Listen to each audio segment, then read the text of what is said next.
Hello friends! Unfortunately, I'm finding it harder and harder to make Nugget Project videos, basically because the last 3 races we entered were cancelled, and due to everything that's happening in the world, I'm not allowed further than 5k from my house. Unfortunately, the Nugget is kept at my dad's house and over an hour away, which makes things really hard. So I've decided to do a bit of a side project. This car's a little bit fancier. This isn't quite a Nugget project, this is more of a Nugget project. Let's have a look. This is my 99 model JZZ30 Series 3 Toyota Soarer. This Soarer probably stands out a little more from the others as it is a factory manual running the 5-speed R154 gearbox, which is a fantastic gearbox. That is bolted up to a late model 1JZ, the vvti single turbo model, which probably needs no introduction to you Japanese car fans.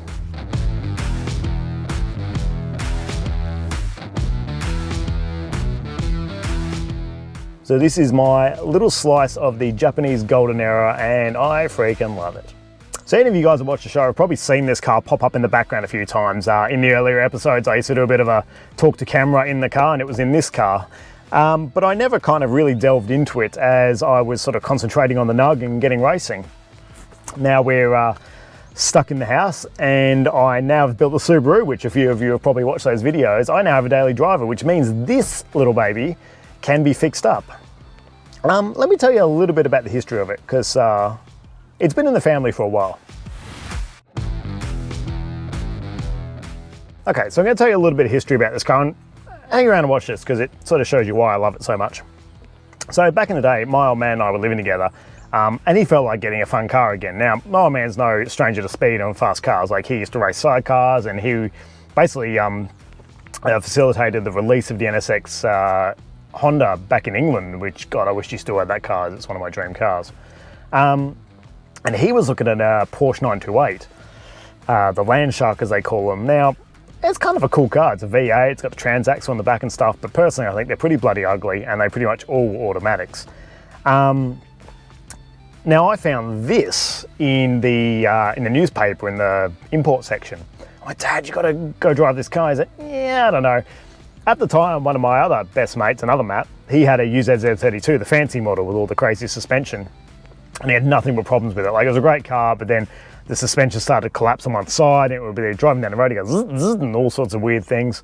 Dad saw those problems, he's like, I don't want that. I'm like, no, this doesn't have any of those problems.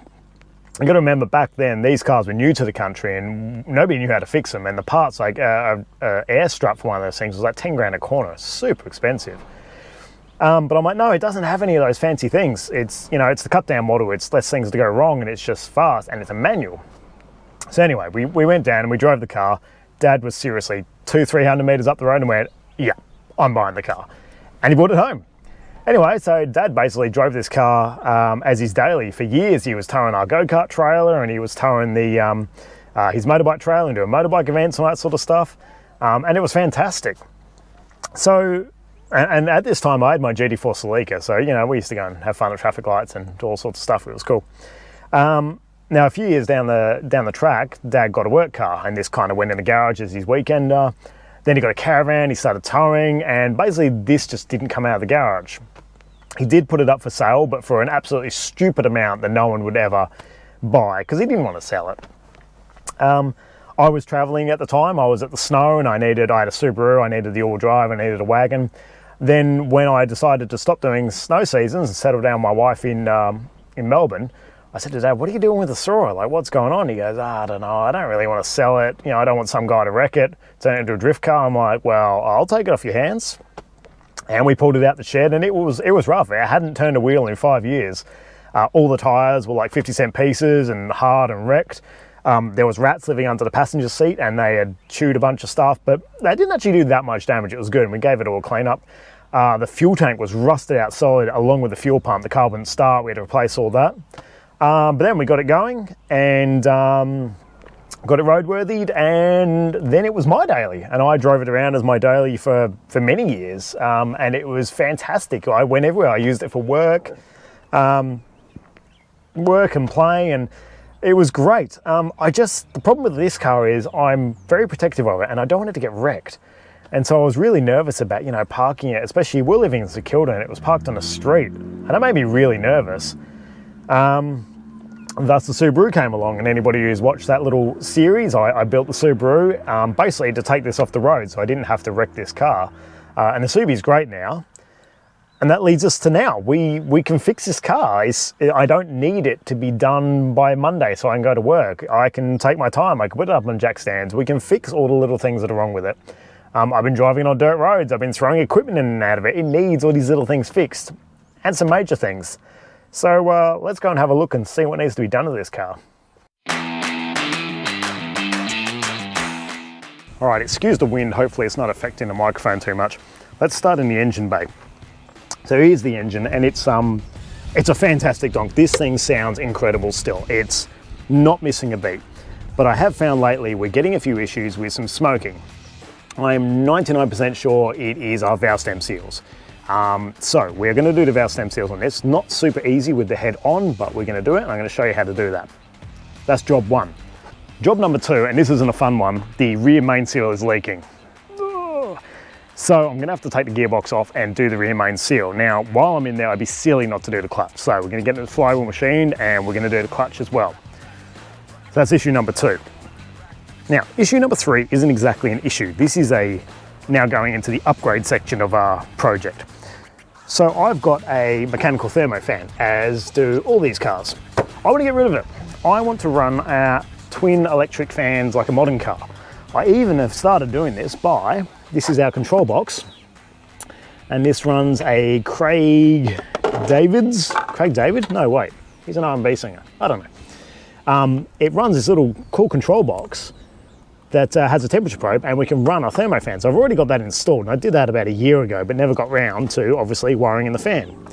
So we're going to do that, and that will then free up a lot of space here for our next project, but I'm not going to tell you about that one because that's going to be a cool one.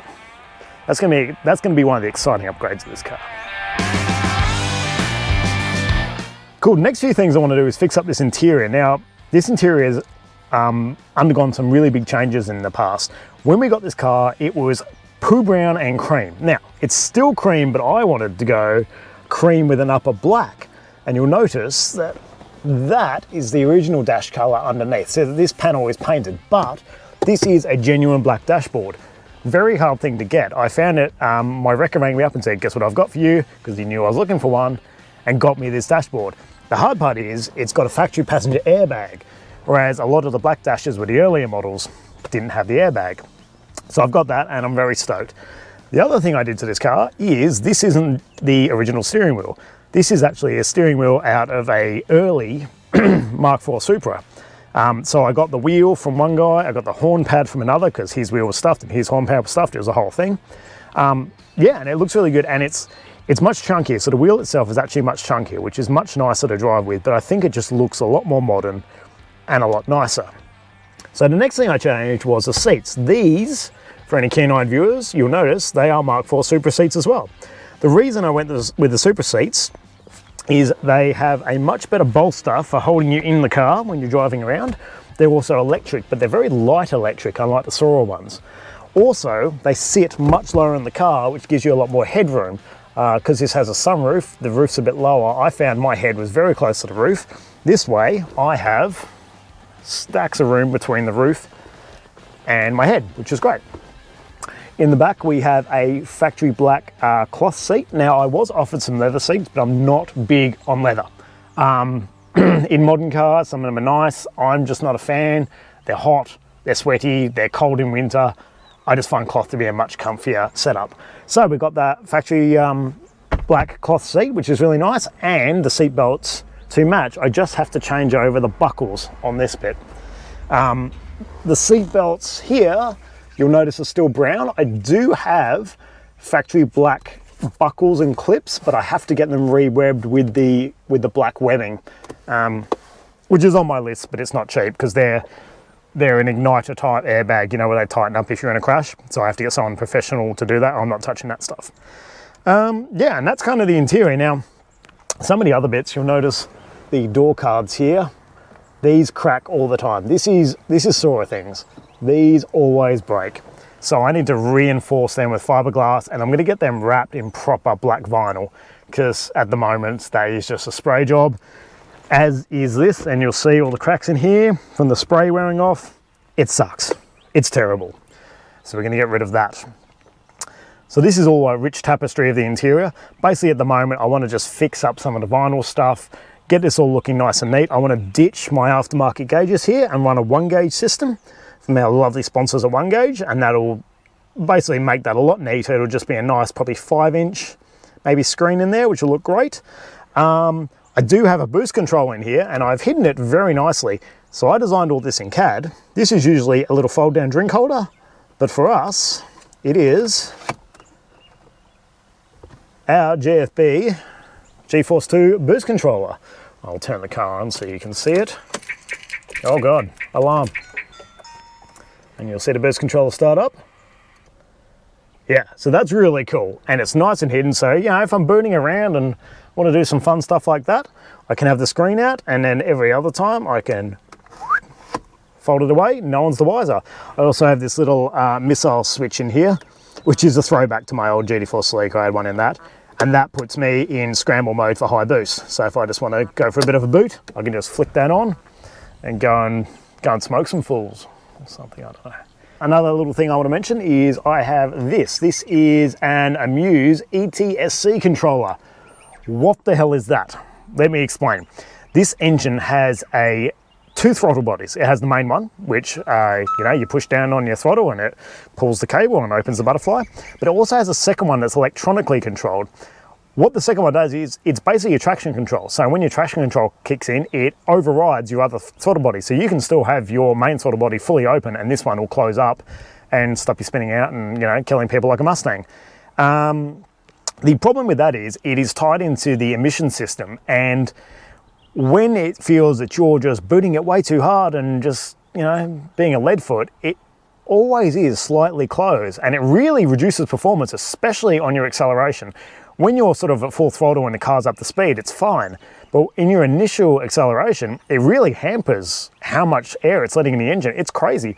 So this little system here, let me turn it on and hopefully you guys can see that. Oh God, it's gonna strobe with the camera. Wait till it boots up. Okay, so that is saying 100 now. I think it's this switch, no, that switch. One of these. So that's telling us now that the ETSC system is off. It's bypassing it completely. 100 means that butterfly is open 100%. If we, oh God, it's gonna disappear. If we start the car, let's, now that's showing us how much it's closed. So that butterfly is now closed 5%. If we rev, it'll probably, there we go, you see it cycling. When I'm booting it, you can actually see how much the butterfly is hampering the engine. This controller is by far the best thing I've put in this car, and I can't believe how much it unlocked the performance. You can just take that butterfly out, but you need all sorts of throttle body spacers and all that sort of stuff. And it also means you don't have traction control at all.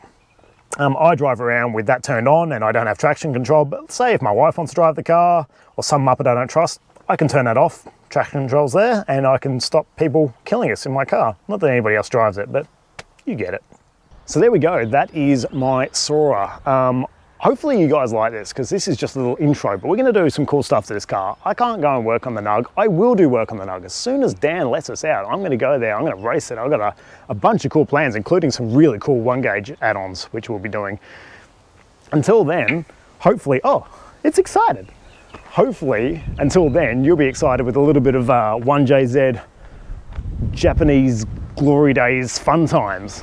Because I'm really excited about getting this car back to the way it should be. We're going to give it a good detail, but we're going to do some cool mods, cool repairs, and we're going to make Soarer great again. I should get a red hat. Anyway, thanks for watching, guys. Check back soon, and we'll get this thing up on stands and start ripping it apart.